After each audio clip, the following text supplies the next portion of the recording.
Si Lyra, isang dalagang babalik sana sa probinsya upang magpahinga, ay napilitang magpalipas ng gabi sa Sitio Maulap, isang baryong kilala sa mga misteryosong pagkawala.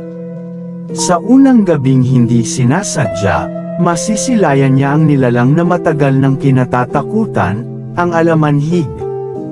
Humahaplos ang malamig na hangin sa batok ni Lyra habang naglalakad siya sa madilim na kalsada. Dapat ay nakauwi na siya sa probinsya, pero sumuko ang makina ng jeep na sinasakyan niya, doon mismo sa isang lugar na hindi niya kilala, Sitio Maulap. Halos wala siyang nakikitang bahay. May mga ilaw pero sarado ang mga bintana. Parang walang gustong magpapakita sa kalsada kahit pagabing payapa. Sa dulo ng daan ay may nakabukas na lumang bahay na may nakasabit na karatula. Tumatanggap ng Polly pagabi. Kumatok siya. Bumukas ang pinto ng napakabagal, at lumitaw ang isang matandang babae, payat, mapotla, at tila walang emosyon ang mukha. "Matutulog po sana ako ng isang gabi," sabi ni Lyra, pilit ngumiti. "Tama ang dating mo, iha. Pasok ka," sagot ng matanda na tila bulong na may kasamang paghingal. Pagpasok niya, agad niyang naramdaman ang lamig. Hindi karaniwang lamig, yung lamig na parang galing sa lupa, sa ilalim ng sementeryo. Napansin rin niyang tinakpan ng makakapal na tabla ang mga bintana. "Mas mabuti nang walang nakakasila," sabi ng matanda bago pa man siya magtanong. Hindi na lang kumibo si Lyra. Hating gabi, hindi siya makatulog. Mula sa bubong, may naririnig siyang mabagal na hakbang. Thok, thok, thok. Tapos may dumausdas sa dingding. Mahaba, marahan, parang kamay o kuko. Nagtakip siya ng unan sa tenga. Ngunit biglang, "Tok, tok, tok." May kumalampag sa pinto ng kanyang kwarto. "Hello," sigaw niya, nanginginig ang boses. Walang sagot. Ang meron lang ay isang mahabang, hindi tunog tao, hindi tunog hayop, parang patay. Lumapit ang mabigat na hakbang papalayo sa pinto. Mabagal, para bang hinihila ang isang paa. Shock, shock, shock. Hanggang sa tumahimik ulit. Alas 12:45. Nagising si Lyra dahil sa amoy. Matapang, mabaho, parang nabubulok na karne. Nang ilawan niya ang sahig gamit ang cellphone, may naaninag siyang itim na likido na nag-iwan ng bakas papunta sa silong ng kama. Humigop siya ng hangin. May gumagalaw sa ilalim. Dahan-dahan siyang lumuhod. At doon niya nakita, isang mata, maputi, dilaw ang gilid, nakatitig sa kanya ng diretsyo. At biglang, SSSSHHHAAAAAAAK. Isang kamay ang sumulpot, sobrang payat, mahaba ang daliri, at puno ng sugat. Kumapit ito sa kahoy ng kama na parang tutuklo siya. Napaatras si Lyra saka tumakbo sa pinto. Pero hinaranggan siya ng matanda. Anong nangyayari sa inyo? May nilalang sa ilalim ng kama. Nakatingin lang ang matanda, walang emosyon, parang walang pakialam. At saka nito binitiwan ang salitang nagpatindig sa balahibo niya. Hindi yan dapat makita ng buhay. Ang tunay na mukha ng Sitio Maulap. Lumapit ang matanda kay Lyra. Kaya nakasara ang mga bintana. Kaya walang lumalabas dito sa gabi.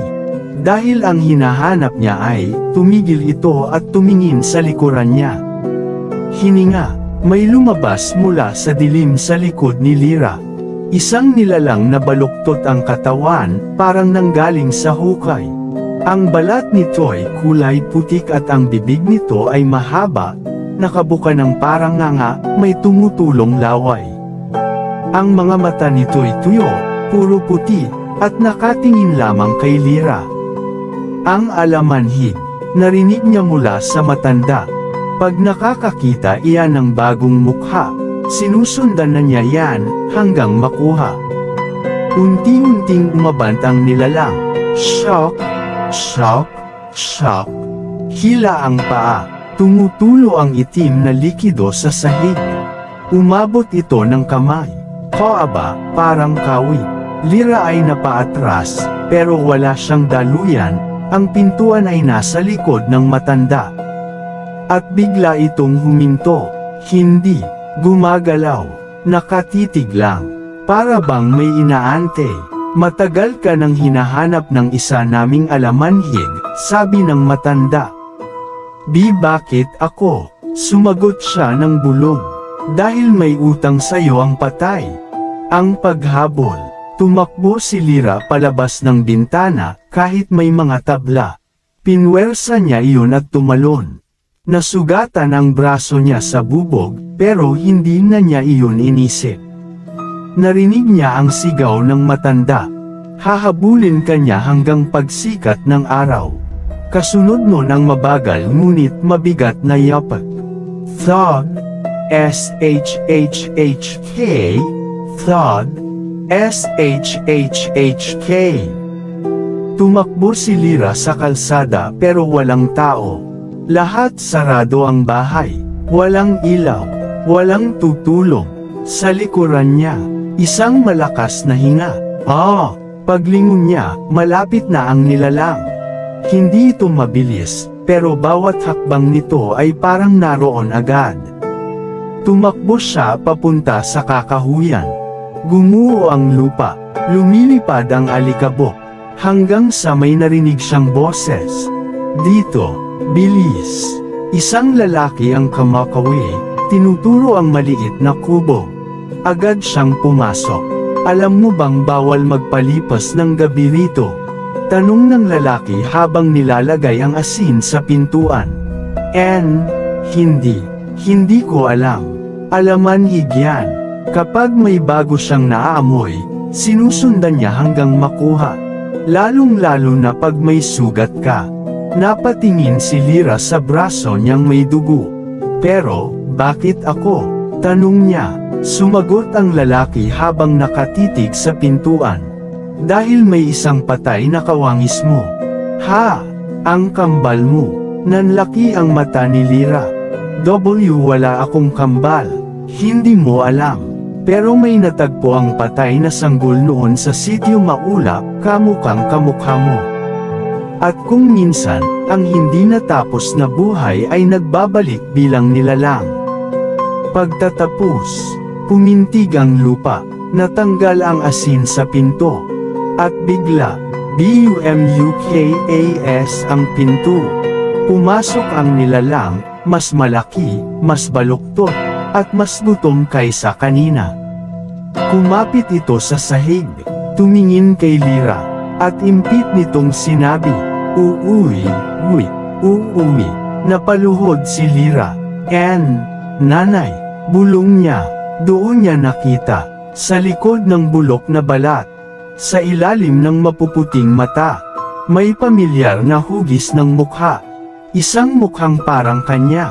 Hindi ka namin inilayo, bulong ni Lira habang umiiyak. Hindi ka namin iniwan. Ang nilalang ay lumapit, nanginginig ang bibig, parang gustong magsalita.